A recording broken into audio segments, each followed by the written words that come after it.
Well, when I spent time in Vietnam with General Westmoreland, in the mornings we would watch a preview of what was happening out in the countryside.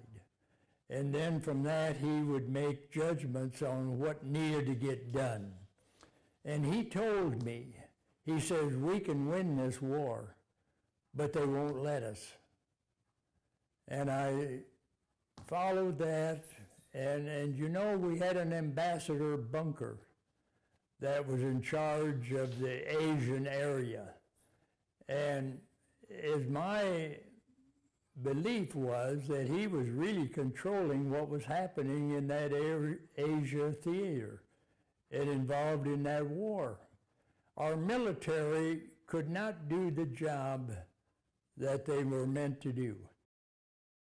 While I was at Saigon, I was there with General Masters, and he said, let's make a tour out. We were going to go to Khe Sanh.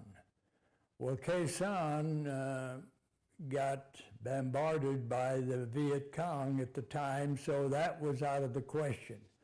So we flew up in a helicopter to Da Nang, and I spent the night just with General Walt, who was in charge of the 1st Marine Division, at his little house that he stayed in. And one of the things that the press never shows or never talks about, when we had our breakfast the next morning, he reached over and he grabbed my hands and he prayed for all the troops that were out there in the field. Now, to the public, they think that those in the military are there for a career. They don't realize that they're real human beings and that their heart bleeds for those that are serving in the military and giving of their life. They don't understand that. We left from Da Nang and went up to the DMZ. There were 3 helicopters. General Masters was in the first one. I was in the second one.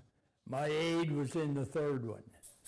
And the bomb bay doors were opened with a military person there, standing there holding that machine gun pointing down towards the ground because of the Viet Cong that were wherever. And while we were up at the DMZ, I went over to a sandbagged area and I looked over the top, and here was a Marine sergeant knee-deep in mud. I said, "Sarge, how you doing?" He said, "No sweat." Well, we were flying back to Saigon, and we got down towards Hue, and the 3rd chopper got hit by ground fire, and it was losing its oil from the engine. So it had to be dropped at Hue and ditched and get another one. I had the earphones on. I could hear all the conversation. When we got there, I told my aide, I said, "You know, your chopper got hit from ground fire," and he got white as a ghost. He couldn't understand it because he never heard it. The chopper makes enough noise. He did not hear that the bullet had hit the engine. And so then we got back to Saigon, and it was kind of an interesting time. You know, then I left from there and I went out with a chopper on the USS Constellation, which was in the China Sea, and we landed with the chopper on there. Well, they were just getting a new commander in charge. His name was Commander Cousins. And one evening I was up in his quarters up on top watching the return flights of sorties coming back from Hanoi. And I've never heard anything so quiet.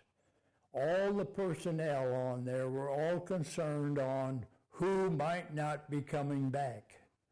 And well, then the captain, he came in, and I said, "Sir," I said, "I'm sitting in your chair." He said, "You stay right there. It's more important than you see this than it is for me." And I'll never forget that. That's the way our military is. They're strong, They're convicted. Their personnel are just as human as can be.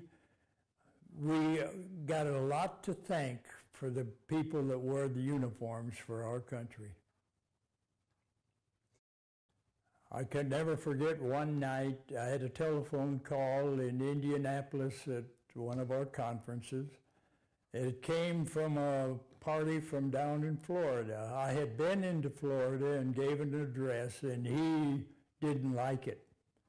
He was one that was anti-war, naturally, and he threatened me.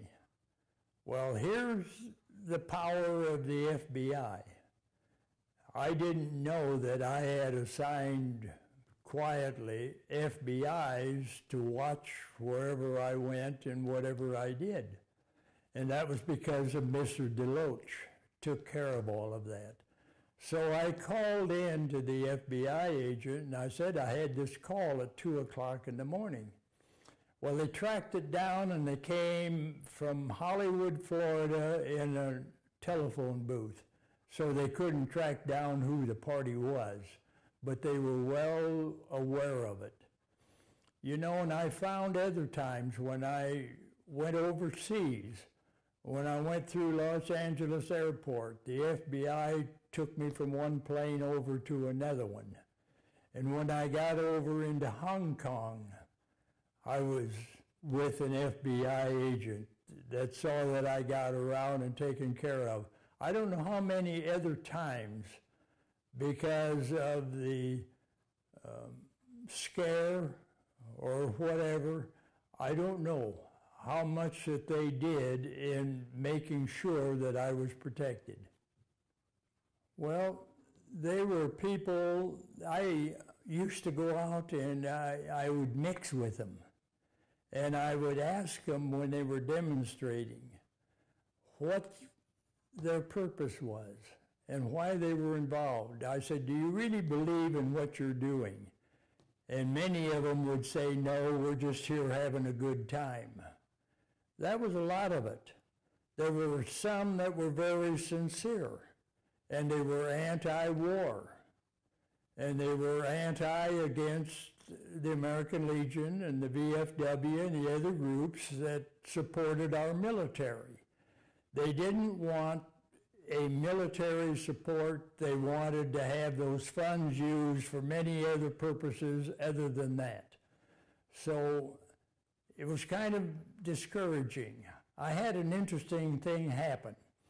My son was going to the University of Nebraska when we were in Washington, D.C., after I was national commander.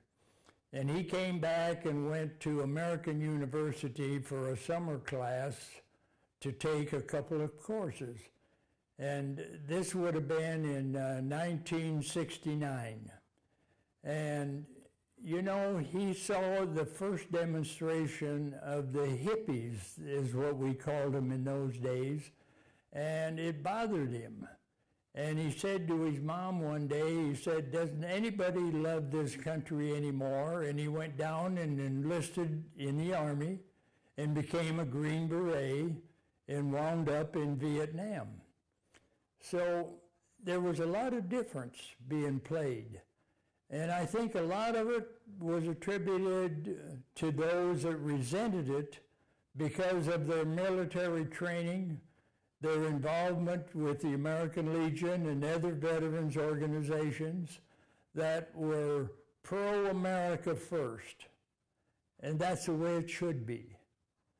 When I worked Capitol Hill back in the end of 69 and early 70s, back then it was America first.